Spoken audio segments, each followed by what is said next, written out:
Hey, everybody, welcome back to From the Suggestion Box, navigating feedback, the good, the bad, and the say, what? I am so happy and pleased to have two phenomenally amazing and hilarious guests with me this evening. We have Mr. Eric Blay and Adriane Beaudry. I am so thrilled to have both of them here to talk about the work that they had published with Erin Spink. But before we go into that, I want to ask each of them to introduce themselves. Well, thanks for having us. So I'm Adriane. I've been involved in the sector volunteer engagement specifically for about 25 years now.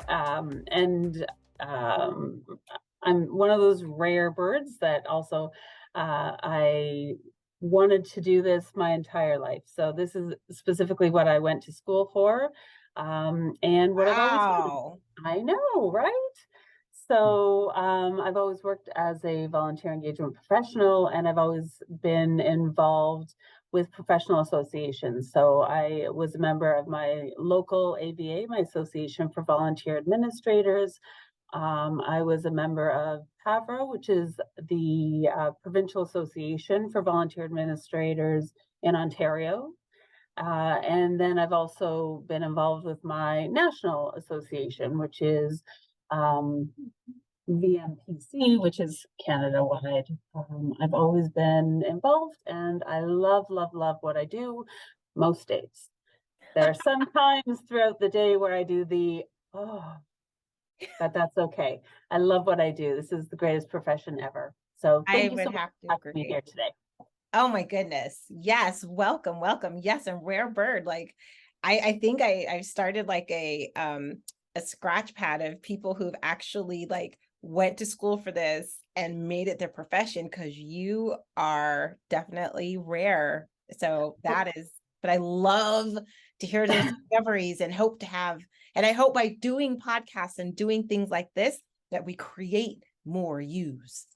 Well, and it's okay that you didn't, for those who didn't specifically do this. This is quite a welcoming community. Oh, no, absolutely. It's one of the beautiful things about our profession is because we have so many perspectives that, look at that, new perspectives and voices. We have so many of those. It's what makes our profession so unique. And I love that. And so speaking of having a different perspective and not necessarily being involved in the volunteer management aspect, Eric, would you like to tell us a little bit about yourself? Oh, absolutely. So I'm an innovation consultant, and I specialize in strategic foresight, which we'll have a longer discussion about today. In my career for the last 30 years, I've always been the one who introduced emerging technology into new organizations to either cut costs or to create new revenue streams. So I started coding with the first browsers with Mosaic and Netscape, and then was a web designer, web developer, web producer, adopted social media. And that's where my relationship with Adriane started. She had me come in and teach other volunteer managers how to use social media. So to create a social media strategy and to, for recruitment purposes, or to share what individual organizations were doing. At the beginning of the pandemic, things were really crazy, and Adriane's life was a little bit of turmoil. My hours had been cut with some of my clients because we were forced at home. And then we started talking together, and everybody was uncertain about the future. And I said, well, wait a minute. I specialize in strategic foresight. I specialize at looking what the future looks like and what possible futures might look like.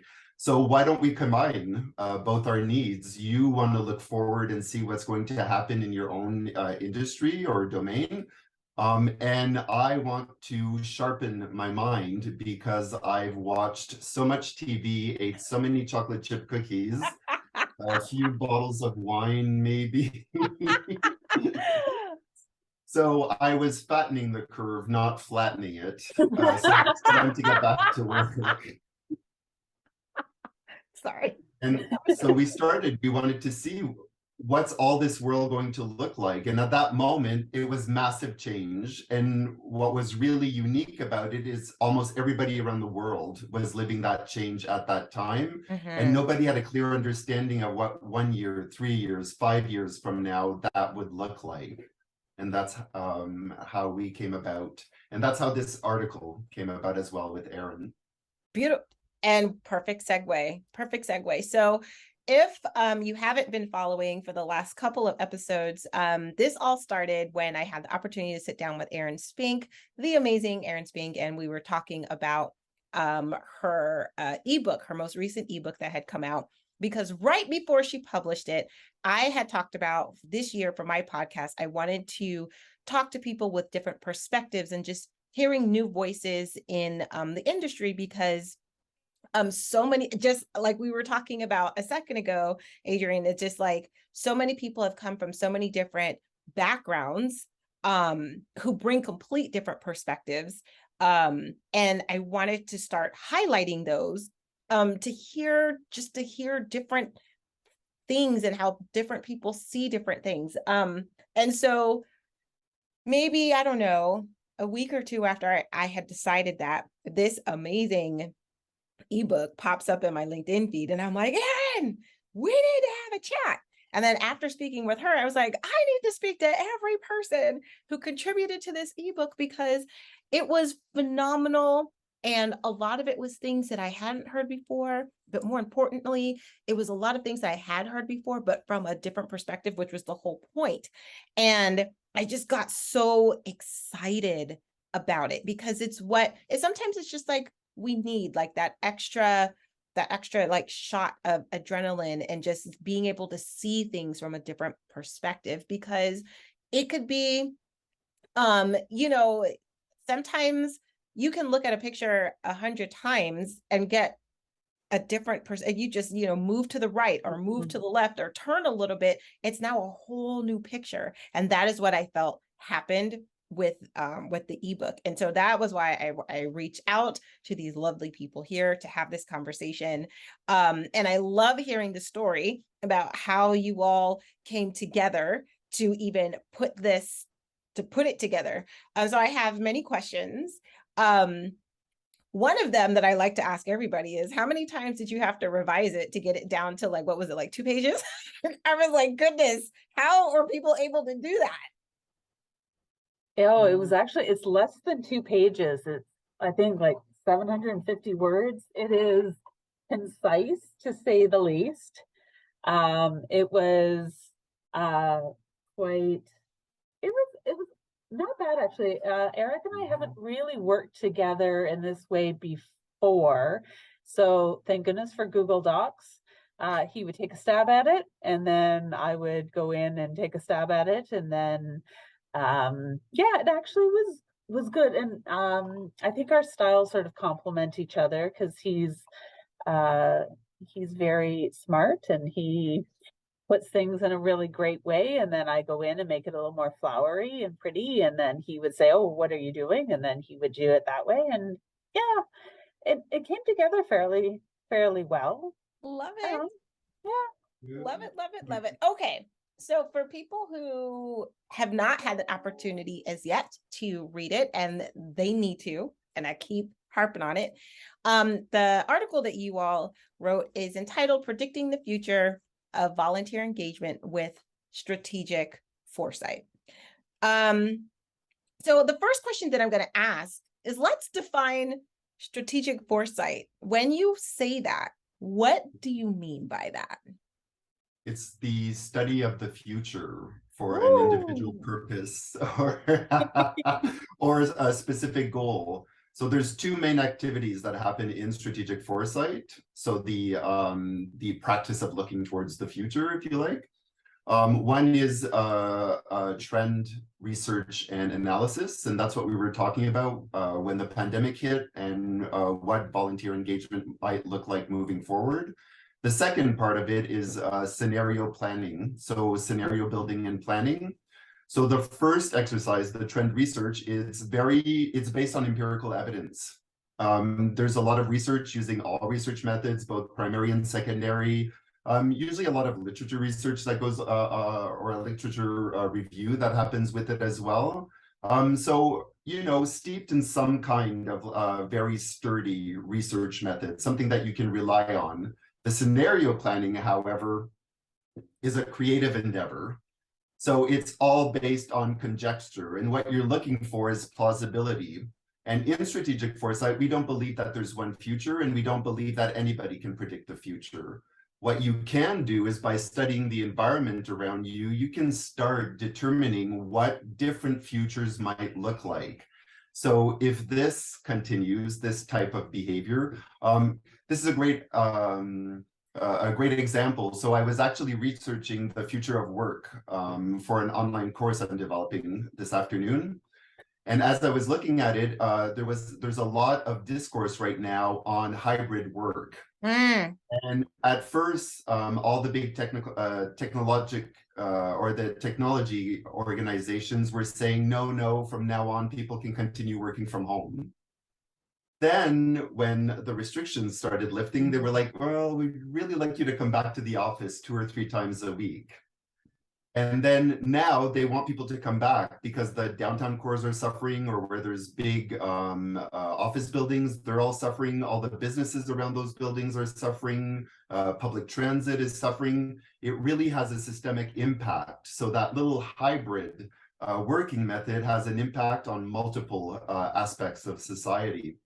Now it's a battle of wills that is happening between the employees who want to stay home or work hybrid, a few days at home, a few days at work, and then all the employers who want them back. So you have there a critical uncertainty. So if you were looking at scenarios, one scenario is that everybody goes back, that's at the far right. One scenario is that everybody stays home, but we all know the future is going to pan out somewhere around that horizon. Where it lands, though, is everybody's game, because even a year ago, they were saying, no, you won't have to go back to the office. You know, you'll be able to work remotely for the rest of your career. And that changed quite drastically. And that's what we realized when we did the initial trend deck for the volunteer engagement on COVID.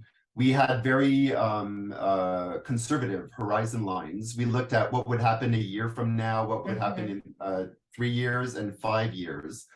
And the reason we did that, because it was anybody's game. Nobody could really determine what the impact of these trends would have moving forward. So it's fun to revisit. And in preparation for this podcast, I went back. And even though it was written in 2020, it's not that long, it's 2.5 years. It felt, well, we were quite accurate, so us. But the other thing too is it felt old. Like I was reading the document and it was like, oh my God, that feels like 1,000,000 years ago, but things have drastically changed. So my role in all of this, and in working, I've had the great opportunity now to work with a few volunteer managers, is I bring the process, I facilitate the process, but all of you are really the subject matter experts. So I bring the process to you, we work collaboratively together, and then I ask those pointed questions that everybody around the table is afraid to ask. Oh, like then, what? What's that? Like well, what? People have inherent biases. So, or they have an angle they're trying to push. So an example of it was if I was sitting down with an employer and they'd be like, oh no, in a year from now, all our employees will be back in the office. And I'd say, well, what will be your strategy moving forward with employee churn? You know that if you force them to come back, X amount are not going to come back, which means you're going to have to rehire. And then there's training.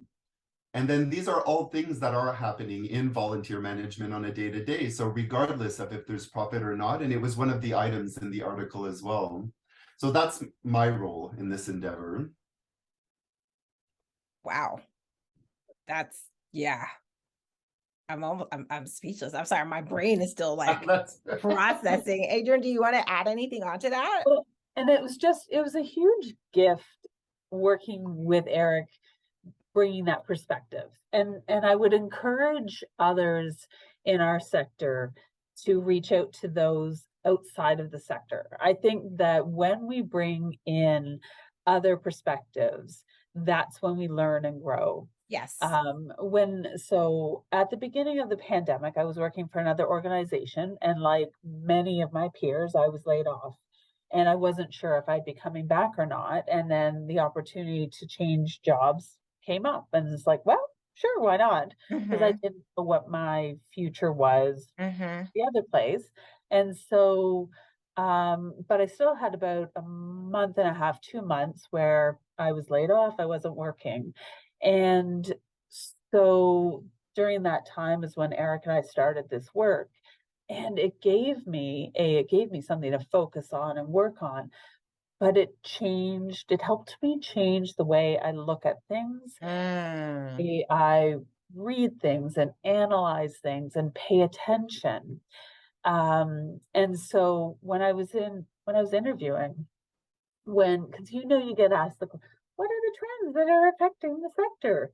Well, I could pull out, well, I was reading this and I was looking at this, and I'm not just pulling out things from volunteer engagement, because the reality is the entire community impacts volunteer engagement. We are not insular, right? That my hospital where I work is impacted by everything that's going on in our community.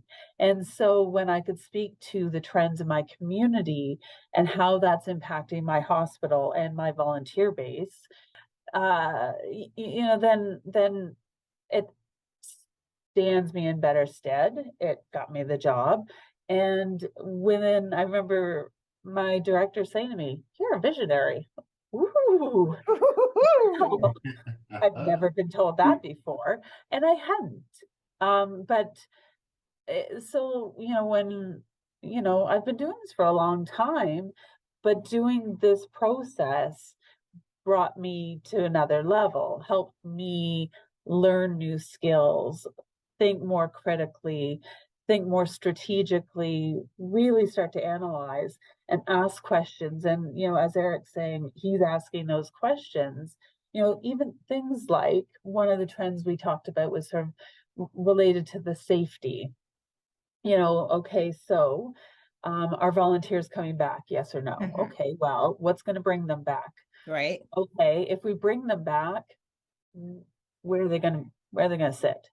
We used to cram 50 volunteers counting money in a back office. Oh, okay, well, are we still collecting money? Are people going to still touch money? Can we still put 50 people in that same back office? Right. And now they all want masks. Right. Who's paying for the masks? And, so there's all these questions like that Eric would ask, because he doesn't care, like, not that he doesn't care, but he doesn't have a director or a manager to report to. So he's got no skin in the game. Like, I'm just going to ask these questions. You figure out the answers. But having those questions come up helps you develop the strategies. And you need to have these questions. You need to have these conversations, because in the end, it helps everyone, which helps your organization, which helps deliver your mission, whatever your mission might be, and makes you stronger, makes your team stronger, and puts your organization as a whole in a much better place to deliver your mission. I love it. Okay, so asking the questions is very important, right? And Eric, I saw you were going to say something, so I'll hold my question. Well, I love it. So one key word she said was visionary and vision. And that's the whole point of strategic foresight, is to be able to see what's coming down the pipe so that you can address it. And the other thing that's really important, and I've seen it happen, is properly crafting your question, applying a research methodology to it, because a question reworded will give a different outcome. And what I've been doing lately too is I've been really applying Eastern philosophy to it and going one step backwards to the question and thinking, what's your intent? So why are we doing this? So I remember one of the conversations Adriane and I were when she was furloughed, I said, do you want to move up? You know, now is a great opportunity for you to start applying for those jobs that are a level up. And I said, well, you do realize that from a vision perspective, when you're doing day-to-day activities, you're looking only at a day or a week's time. And that's your sphere of the future. But when you're a manager, you might be looking at a month, or you might even be looking at like a quarter or a half year.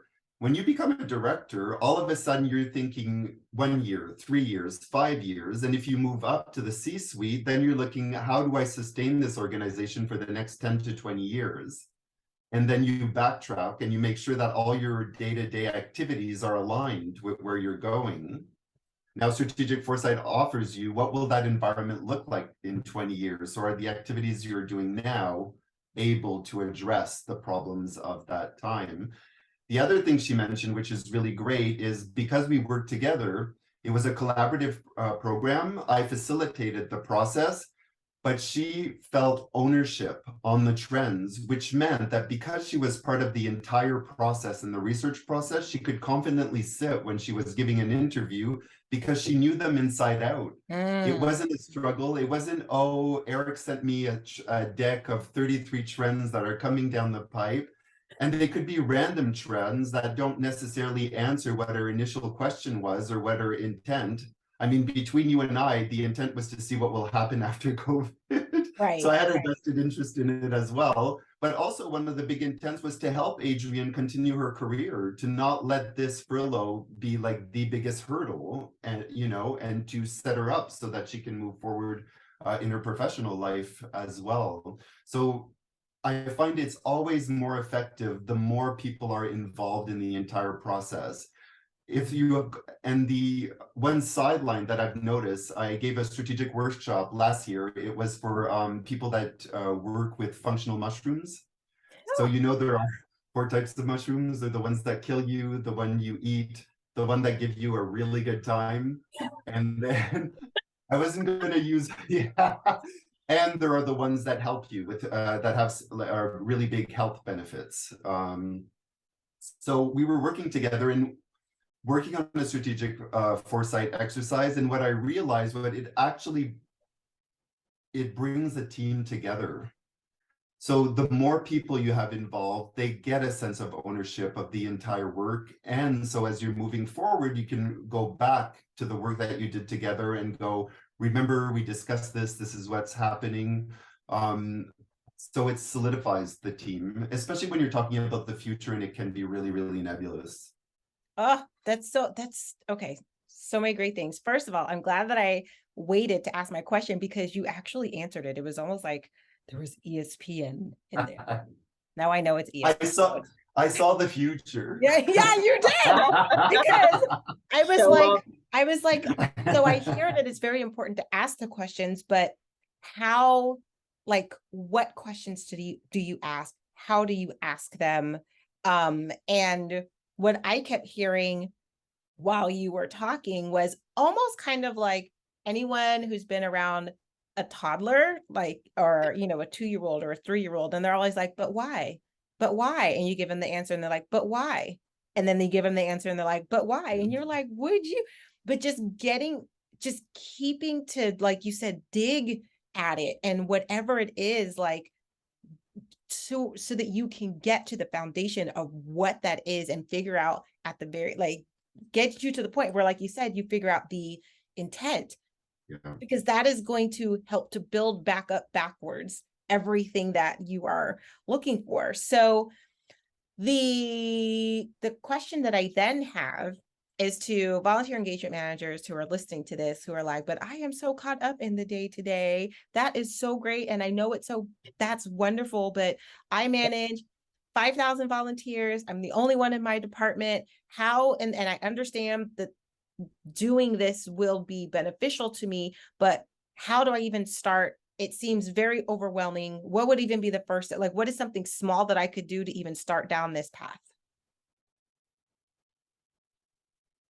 The best thing to do to start, apart from hiring a great facilitator, so I had to plug. Actually, I would start with really defining what future you're thinking about. Mm. That would be my first start. So I would think, because it'll give you different results and it'll give you a different horizon line. So am I thinking the future in a month from now? Or am I thinking the future in 15 years from now? Now that's really different for you and I. In 15 years, I'll be probably retired or really close. Probably. So I'll be in that world. My life will be very different. The amount of energy that'll be, well, I hope I'm like Cher or like Jane Fonda, and at 80 still have a million projects on the go. Yes. That's my desired future state. If I can have a rap album coming out at 80, I'm doing fine. So remember those who love you. It's a Cher example. So I can't sing or rap, so it's not going to happen. So it's not even plausible. But you know where I'm going with this. So timeline has a really big impact of where you're moving forward. So I would start with that. I would start with, okay, what future do I want to think about? And then the second thing is I would just take a moment and breathe and think, what is happening around me today? And that would be my jumping start, because that's how you start a trend research. So you start, yeah. And because I was gonna say, like, I really like that question, because what is affecting me today, like and that would make me, because usually it's from those pain points that you can develop that future, whatever it is. And if identifying if this is a pain point, why is this a pain point, getting that data, and then being able to come up with a plan based upon that. So even if you can't right now look far out, even if you're just like, I'm going to take this week to identify my pain points, that could be a jumping off place to get started. Adrienne, were you going to say something? Yeah. And I just because I just want to sort of address like the volunteer coordinator who is working, just running off their feet, just trying to survive, because I've been there. And this is lovely to think about, to do these things, and you have to, because it's the only way out to get out. Otherwise you are just going to keep churning. You're going to stay in the same place, and you're going to just lose your mind. So I talk about the big rocks. So, and this was a workshop that I went to when I first started my career, and the facilitator talked about, he had the aquarium, and you've got your big rocks, your medium rocks, and then the sand. And your big rocks are the big things that you have to do. Your medium rocks are the medium, like the the things that are still important, but you can do them. And then the sand, it's your email, it's answering the phones, it's like the people that walk into your office and take all your time but don't actually accomplish anything. And we spend our day with the sand, and that's all that stuff, and it takes all of our day, and suddenly it's 3:30 and we haven't taken care of our big rocks.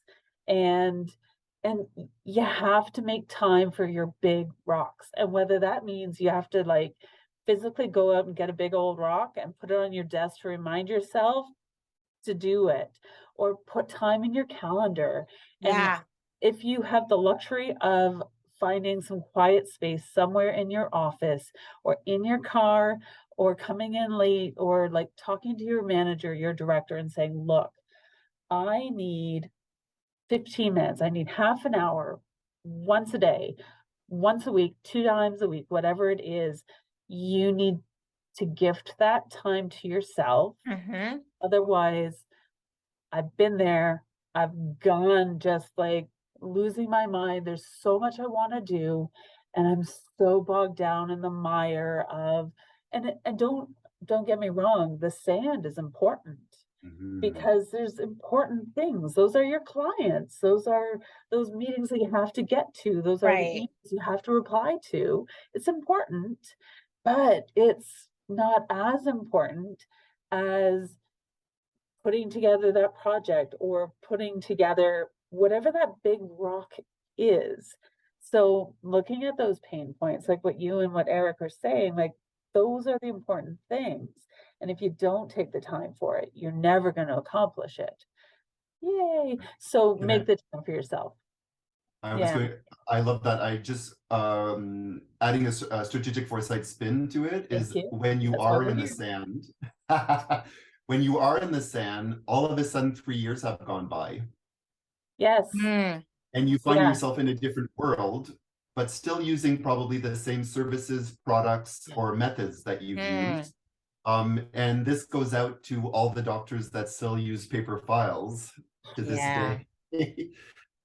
And then it becomes even harder to change that system to address the changes that have happened.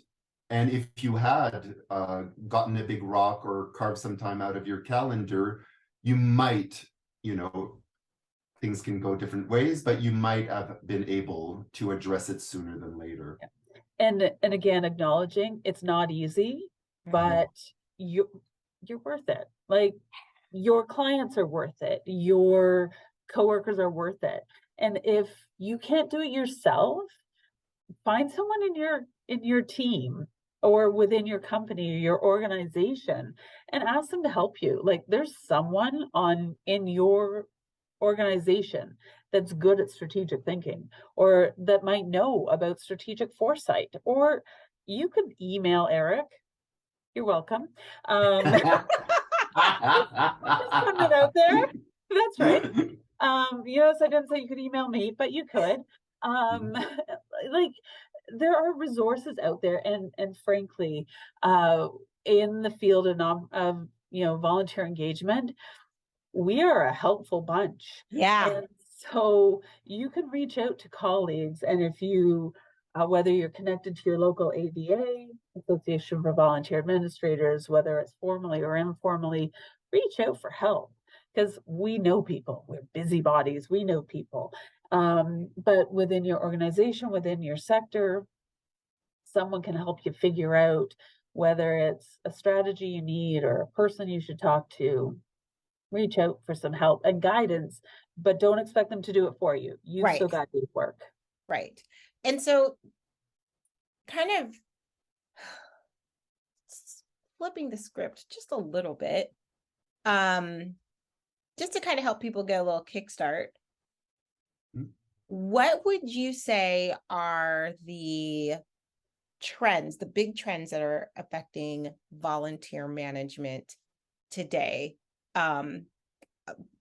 Obviously, it's going to be a little bit different than it was 3 years ago, right around when the pandemic was hitting hard and everybody had one vision and everybody knew, oh, volunteering is down across the board. And now, places are opening back up and things like that. So that song has kind of faded just a little bit, not 100%, but what is that new trend now that people are feeling safer, that people are coming back? And obviously they're coming back differently. So what does that trend look like? I would refer to the 3 that are available in the article. I think they're still really, really salient right now. So there's the rising costs, so inflation, and that has a dramatic impact. And then there's recruitment woes, so difficulty recruiting volunteers and keeping them. And then there's remote work, which we've talked a little bit. But that has an impact on the type of volunteering that's happening. After helping Adriane for a number of years now and having a bit more time, I started volunteering at a local food bank. And so it's been 6 months. I actually really, really love it and I look forward to it. But I've seen the impact of the rising costs and also the recruitment. So during Christmas time, we had a lot of corporate volunteers that would come and help us. Now that the nice weather is gone, there's less. Are they? Yeah. And it ebbs and flow, and it's a small local food bank, but it's a big operation. Between the 2 days, we can serve almost 1,000 people in 2 afternoons. So we've seen the amount of donations shrink, And we've seen the number of volunteers shrink. And because everything costs so much, what we used to do is we used to buy all the produce or things that were missing for the food bank. So we would supplement with cash donations, but our buying power is less now. So it's like this whole cycle. So Adriane, do you think those are still? I think they are, and I would add a couple of things, sort of more from another perspective. I think that a couple of things we're seeing is that during the pandemic, during the pandemic, we lost, and this is one of the trends that we identified as well, is that we lost a lot of leaders of volunteers. Yes, we did. They've retired. They've moved out of the sector, and the knowledge that they have is gone. And so now we have a lot of new people to the field, and they don't necessarily know where to start, what to do, what the basics are, who to reach out to, how to connect. What podcasts to listen to? No, I'm just kidding. Right? But they're listening now, so they found at least one. You know, I was talking to a colleague at a volunteer center. It was like, yeah, we're getting people calling and coming in, which is great, but they don't know the first thing about how to engage volunteers. And kudos to them for taking that first step to at least connect with a volunteer center. Yeah. Great. But there's so much to learn, so much to know. So I think that is a huge challenge that is going to take time, and it's going to take a lot of work to fill in that knowledge, those knowledge gaps. And I think that it's going to cause a lot of impact to organizations and to people that are impacted by organizations and the programs that they serve. I think that there are a lot of trends that were sort of simmering before COVID, and that were exposed. COVID has brought them forward. Yeah. So things like the way that people volunteer, and I think it sort of piggybacks on what you're saying, Eric, about, you know, hybrid volunteering. Well, organizations still ask for a 1-year commitment from a volunteer. Well, if you've engaged young people, they do not necessarily want to volunteer for a year. And this is not a knock. This is just a statement of fact. Right. But the time they give you is going to be fantastic. Amazing. But they're not going to stay for a year unless you engage them well. You engage them the way they want to be engaged. You engage them meaningfully. Yes. And you give them what they need. You give them the tools, and then you get out of their way. Yeah. Like, this is the end product that we think we need. What can you do? And then you get out. You support them and help them. And then, like, you've got an incredible volunteer, you've got an incredible product, but get out of their way. But a lot of organizations, they'll want, okay, first you come in and then you fill out this piece of paper and then you do this and then you do this. So while the trend was this, you know, these, you know, the desire, the need for these long-term commitments, people don't want to give this way. And we're seeing that this is just being exacerbated, that people aren't going to give this way. And now organizations don't have the capacity for it necessarily. Like, I think that there's a lot of these things that were bubbling up before COVID, and we're seeing the impact now. And there's probably people yelling at the radio. The radio? Wow. Oh, whoa, we won't. Okay. I know it. But people can be yelling right now because I don't think there are just a couple of trends. I think everything impacts, and I think that it can be unique to your organization. Because I think on the flip side, you know, these impacts aren't bad. Like the fact that we've had to embrace digital resources. oh my God, for years I tried to get my organization to stop using paper. Yeah. The trees are crying every time I would walk by. They would scream and they would sort of shudder. And now they're like, hey, because everything's online. Fantastic. You know, people who can't, for, you know, that they've got physical limitations or budgetary constraints, they can't get into my office. They don't have to. Right. They volunteer and contribute to my cause in ways that don't entail coming into my office. Fantastic. So I think, you know, there's really positive trends that are impacting our organizations as well. And I think that as we adopt a yes and mindset, yes, that's great. And we can also do this. It's great. I get very excited about these things. Can you tell? Yes. No, and I love it. So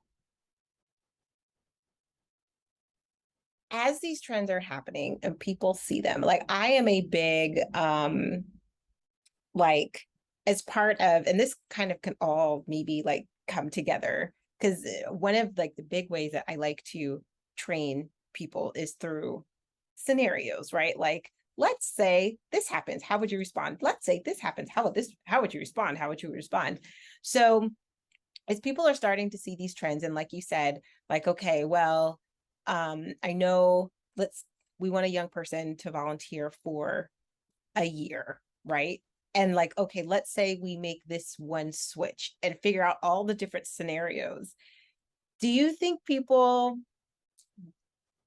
like do scenario planning properly, efficiently, in a way that would really benefit them? Or are they doing it in such a way to where it's like they're still making the outcome favorable because like they're not being like true to it, you know what I mean? Yeah. What I've noticed in a lot of boardrooms is that it's not formalized. So they are doing scenario planning, but they don't know that they're doing it. Oh. And the other thing I've noticed too is nobody note takes. Oh. So, and that, so everybody's like, it's almost instinctual. So you'll sort of lean back and say, well, if this moves forward, we would do this. And everybody around the table are like, oh, yes, yes, yes.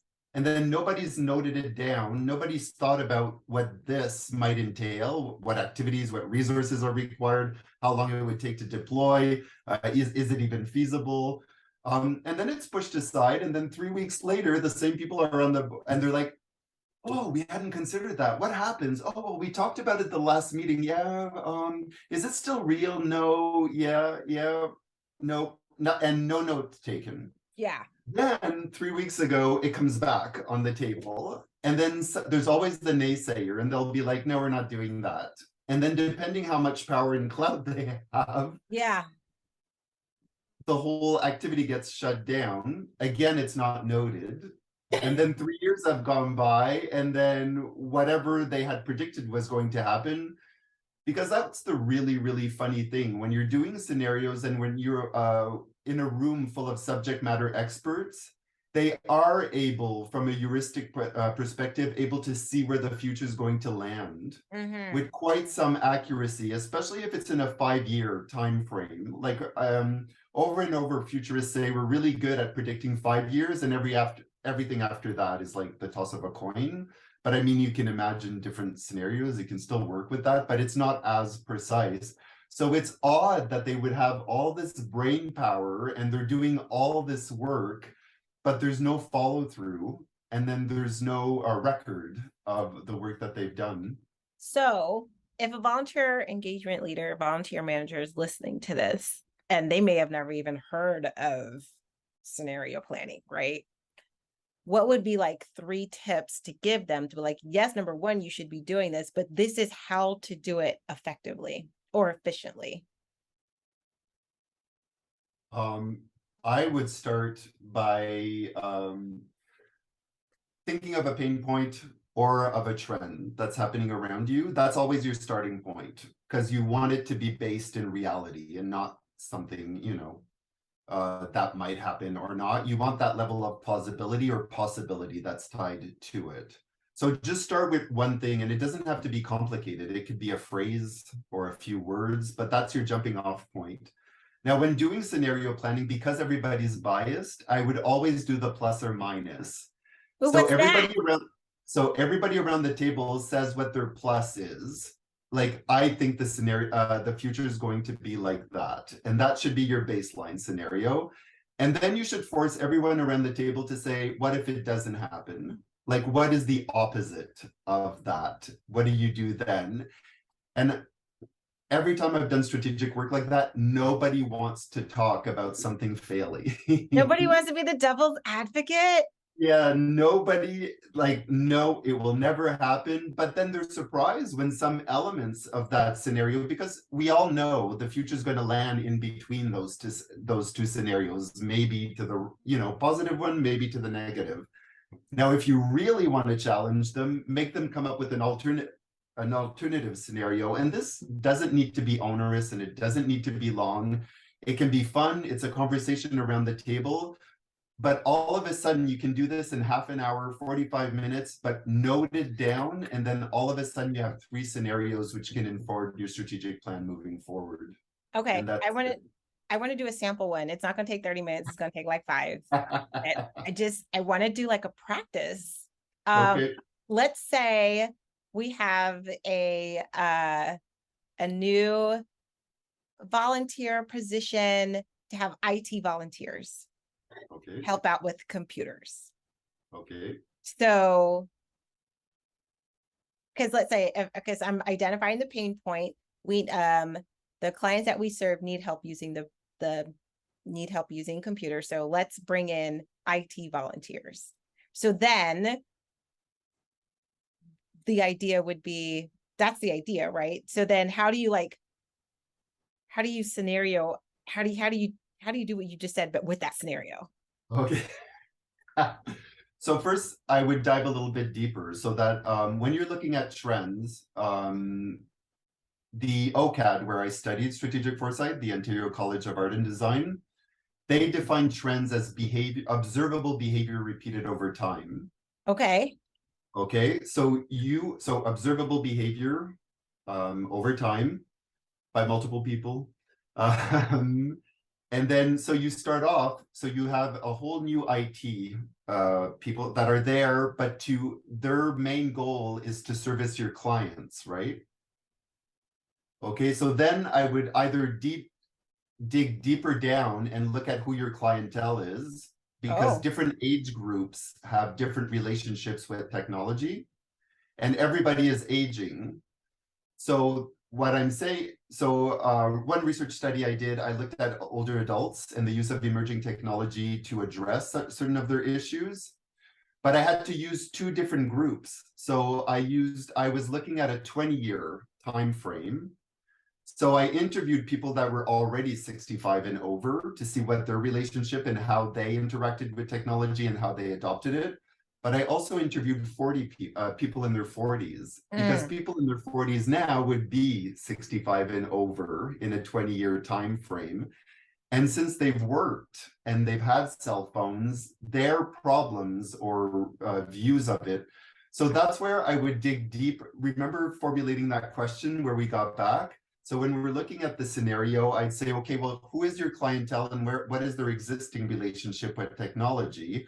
And then we can better define maybe what the success rate will be for the IT people, or make sure that the people you've hired are the right people to interact with this particular segment of society, because all that will have so then all of a sudden you've got, well, we can use 2 very black and white scenarios. So one is high success rate, all your clientele adopts this technology, everything. The flip side of it is like, oh, this is awful. It didn't work well. They didn't adopt it. Like, we can just start. And then I would challenge you for an extra one. But see, just by using these 2 ones, we'd go, okay, if it was successful, why was it successful? What are the steps that they did? How did they interact? Was it deployed? Was the vocabulary that they use? Were they available?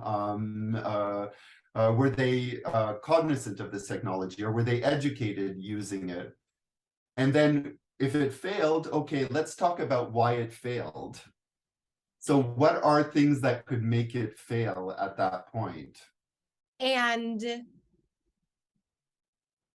to tie in like the scenario part, would that be something that you would talk about before even trying to implement it? Be like, okay, this is Yes. why it could work, and then this is why it could fail. And then Those are your identify all. scenarios. Okay, Yes. so that is right. So the way you're describing it is like having those conversations before actually doing it. Like, so the Yeah. first scenario is this worked and this is why. And the Yes. other scenario is this why it didn't work? So it's all predictive. That's Yep. the whole foresight thing. Yeah. I love, because it makes you start thinking before you waste time and effort and resources. And you get halfway in, it's like, oh, we never thought about that. We never And thought about how much it might cost, or the updates on the computer. Like, and it keeps you from, I love it because you can almost like drill down before making that first step, before getting in the middle of it and realizing like, oh, we need to, we're at a stopping point. Nobody even thought about that. And then you With can strate- apply all the volunteer management and volunteer engagement pieces over top of that, right? So you're Yeah. looking at role design and training and orientation and recruitment, and you're looking at all those pieces over top of that to make sure that you've got the right fit, all of that. So again, you're setting everyone up for success. You're looking at I time. love it. So all that deployment takes time. So depending on who the new technology you're showing it to, it might take 6 months, but it might take 2 years. So one of the jobs that I had, I was working with the Canadian television industry, and we were rolling out PDFs at a time where Acrobat had just been introduced to so I had to call our clients, and then I would spend on average an hour and a half to teach them how to download a plugin for their browser. So that, because this was new, nobody knew how it was working out. So depending on the technology that you've hired and the people that you're dealing with, your whole project might take 1 year to 2 years. Once you've factored in education or usage, you'll want usage reviews. Like, if you used it, are people using it correctly? Is it working the way that you meant? Well, now you're in the future. Once all of this is deployed, you're actually in a different state. So is the software still good in 1.5 years from now? There's your evaluation. Do people have the hardware required or the bandwidth, the internet bandwidth? So if anything, strategic foresight is always, you're playing with time. So how do you help those people who get analysis paralysis and they stay there, and it's like foresight, and they play and they play and they play and they play and they play, but then they never take the step to move forward because they're like, we have stayed in the foresight, planning, predictive, but then never move? Yeah. In innovation, there are 2 main activities. There's the front end of innovation, where you all sit around a table and you dream up these great new products, services, or things that you could change in your organization. And then there's the back end of innovation, which is the ugly part. And that's where the politics come in. And that's the navigating and the management part of it. It's the really, really difficult part. So sitting around a table and coming up with scenarios and talking about solutions is very safe. And there's something, when the creative energy comes, it's really, really great. Rolling it out, though, is a whole other challenge. And I find Adriane has incredible skills in dealing and managing people with that. And have years of experience managing groups of people to like implement new ideas. Adriane, do you want to talk about that? I think you just need a bossy boots in the room. But that's where you have project managers and you have people with other skills, and you need to have buy-in and timelines and prioritize. And you take your dreams, and then you decide what parts of your dreams are feasible and what parts of your dreams are going to wait. And you need to have you just I don't want to say you just do it, but yet you have to put it on, you've got to write it down, Yep. decide on what gets done. And if you've got the luxury of a project manager, whoo, Woo! great. That would be amazing. The reality is lots of us work in small little organizations, and I sit here, Right. yes, and I recognize I'm sitting here with the luxury of working in a hospital, which is a gigantic organization. I have worked in tiny little organizations where it's me and the ED and an admin assist and like a marketing person. So I've worked in small little organizations where I don't have the luxury of a project manager. I've recruited someone. And again, that's been great. So there's a solution. There's not always a perfect answer, but there are solutions. I find that in our sector, we've got lots of creativity. But there's always someone who's going to hold your nose to the grindstone. Find those stakeholders, but you got to write it down. You've got to hold yourself accountable. And if it was easy, everyone would do it. I'm sorry. I know, like, I am an optimist and I am going to be your number one cheerleader, but I'm also a realist, and you just got to do it. Just do it. Something that you said just really touched, right? Because especially like getting a project manager, there are a lot of corporate volunteer companies like Taproot, who people who want to donate their time in a different capacity, but with the skills that they have, and it is volunteering, and it's what they do for a living. So tapping into something like a Taproot that would, because a lot of them, they want like a project-based type of volunteer opportunity. They'll come in, they'll help with that project and then be done. It's not like an ongoing thing. So that being able to tap into something like that, which is probably where they came into the whole Taproot. I don't know, I'm giving them a huge plug, but whatever. Y'all get the point. But I say that because what you said also like resonated, right? Like it's usually you and one other person and what's going on. So do you feel like a lot of volunteer run organizations, because of the personnel is not necessarily there, that they end up, do they talk more about the future, or do they react to whatever that pain point is? And if it is the latter, if they thought about the future, maybe that they wouldn't have to react so much to the pain point. Look at that. The answer is yeah.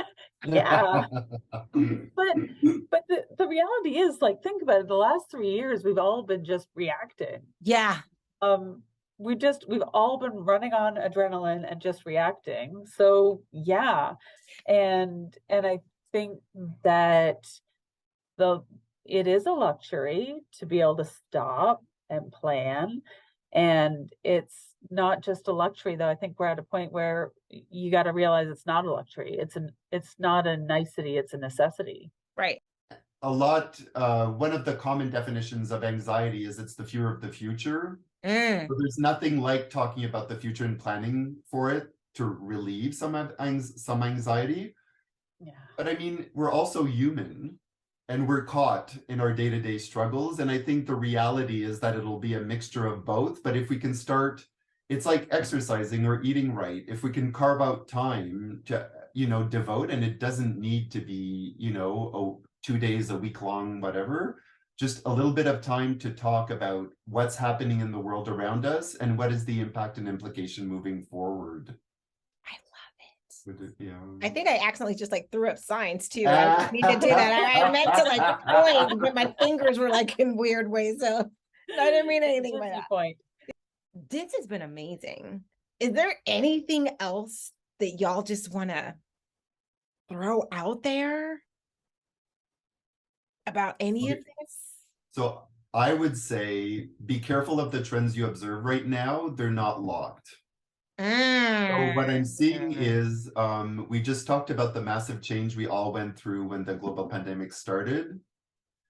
And then we're in a secondary change where it's been lifted. And if you think about it, all the security measures that have been lifted, it's still really recent. So things feel normal, but they're not what they were before. And you see that in the traffic, and you see it in work schedule, and you see it how people are behaving. Yep. One trend that I come to over and over is the loss of civility. And luckily that trend seems to be on its way down, but it's still very, you know, people are quick to criticize or to voice their opinions. I apologize. In settings where, so I think it'll take a little while before lifestyle trends are locked again. And I think, and that has an impact on everything. Oh, I like that. I like that. Just because it's a trend right now doesn't mean it's locked. I like that. I like that.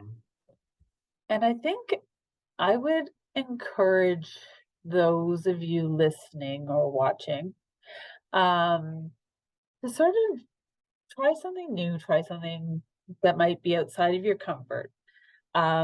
Like, as I said, I've been in this sector for a long time.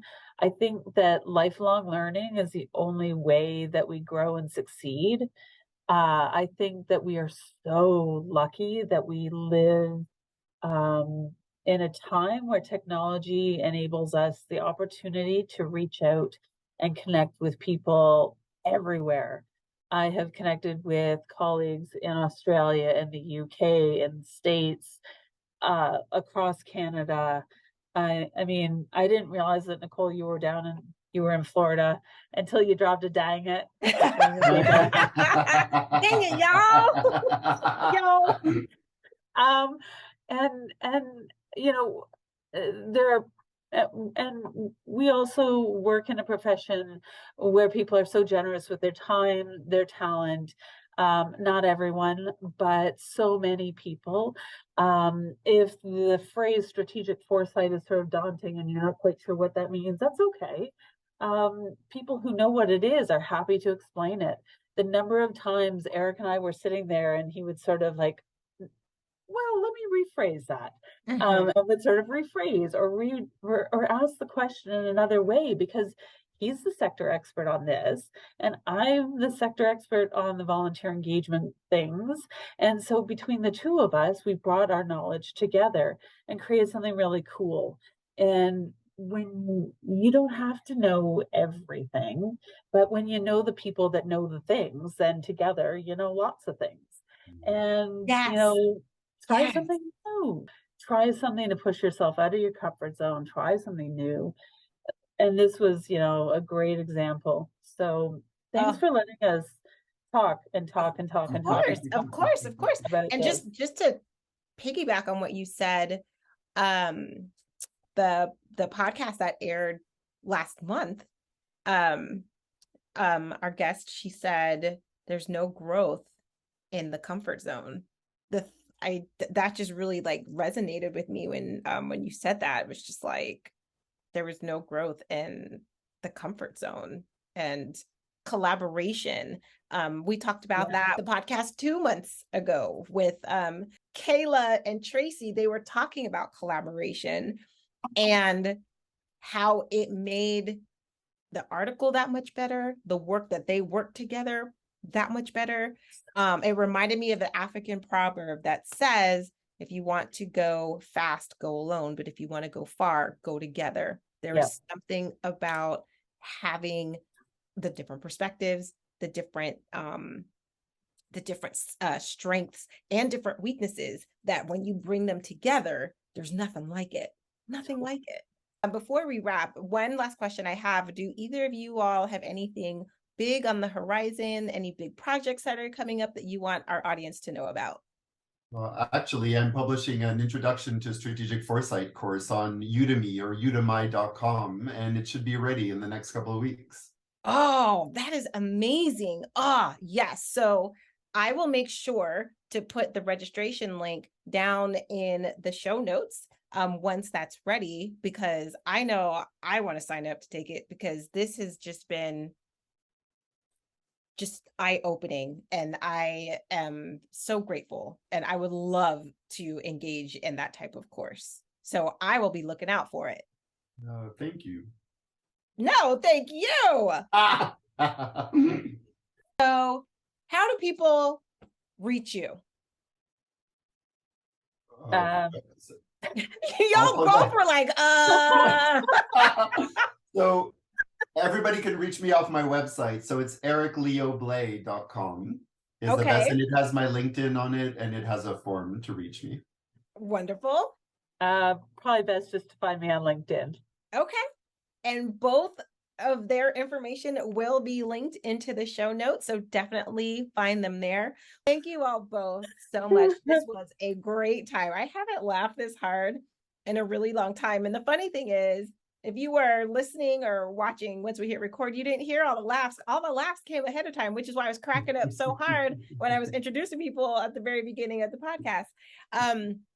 But this was so great. This was so great. And I hope that this session was very helpful to you. If you found it helpful, please make sure to like, share, subscribe, reach out to Eric, reach out to Adriane. They are more than happy to help and chime in. And again, especially Adriane's been in the profession for 25 years. There is so much knowledge that comes with that she will be able to impart. So I try to encourage everybody every single time, reach out, connect on LinkedIn. People always say they will, but then they never do. So I want to encourage you to actually do it. Like, reach out and touch, reach out and connect. Okay, that is my story for the day. Thank you so much for watching this episode of From the Suggestion Box, navigating feedback, the good, the bad, and the say what? Bye-bye.